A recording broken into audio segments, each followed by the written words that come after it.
देखें दीन, हम कहते हैं देखें ना, अब मैं यहाँ पर जो है मेडिकल को बयान करना शुरू कर दूँ, मेरा शोभा ही नहीं है।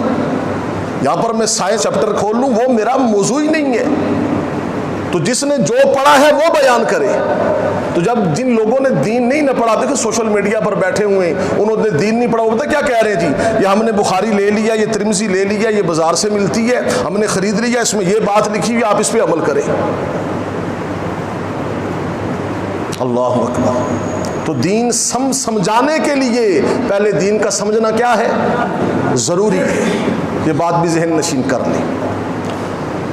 अगर कुर्बानी, देखिए ना, कुर्बानी ना करें जी, सदका दे दें, खैरात दे दें, तो नबी करीम सल्लल्लाहु अलैहि वसल्लम ने एक साल 100 ऊँट कुर्बान किए। कितने ऊँट कुर्बान किए? 100, मुकम्मल 100। अब सुने ज़रा, कुर्बानी तो एक बंदे के ज़िम्मे वाजिब है, हजूर ने 100 क्यों किए? ये तरगीब देना था।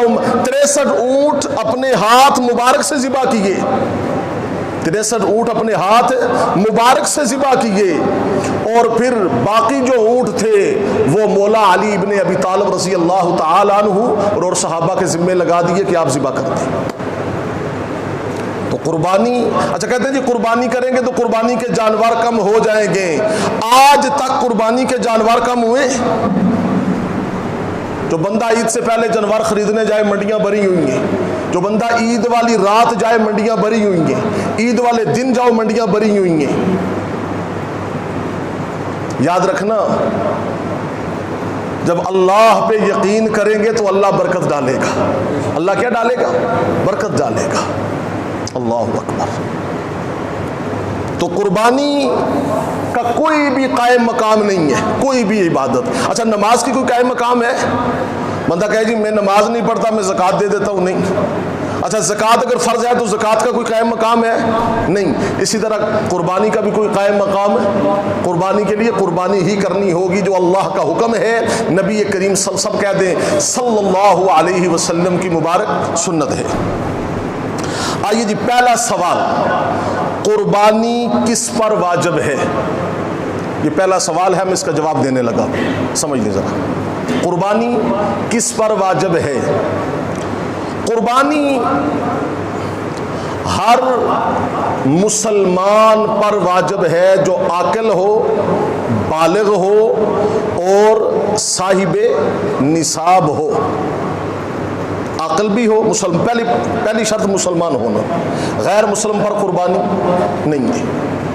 मुसलमान भी हो, आकिल भी हो, बालिग भी हो और मुकीम भी हो। मुसाफिर पर भी कुर्बानी वाजिब नहीं है। हाँ, अगर वो किसी सहूलत है तो वो कर दे तो अल्लाह कबूल कर लेगा, अगर ना करे तो मुसाफिर पर कोई गुनाह बाकी नहीं रहता। पागल मजनू पर कुर्बानी, इसको समझ नहीं है।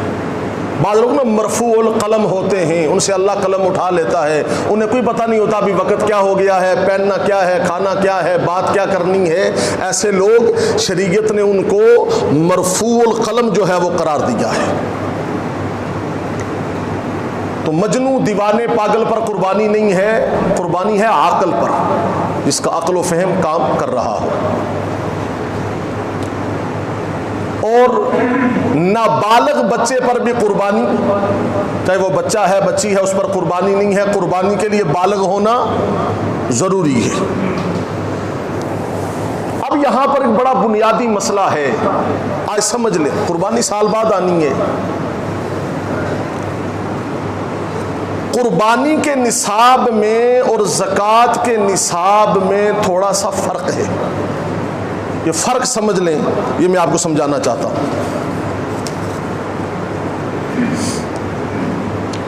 और जब से हमने एक वाला जुमा रखा है, मैं मसाइल बयान कर रहा हूँ, मुख्तलिफ मसाइल, ये बयान करने ज़रूरी हैं। अल्लाहु अकबर। अब यहाँ पर एक मसला समझ लें कि कुर्बानी के निसाब में और ज़कात के निसाब में थोड़ा सा क्या है, फ़र्क है। वो फ़र्क समझें। वो फ़र्क ये है कि जो ज़कात का निसाब है 7.5 तोला सोना, बात समझ आ रही? 7.5 तोला सोना।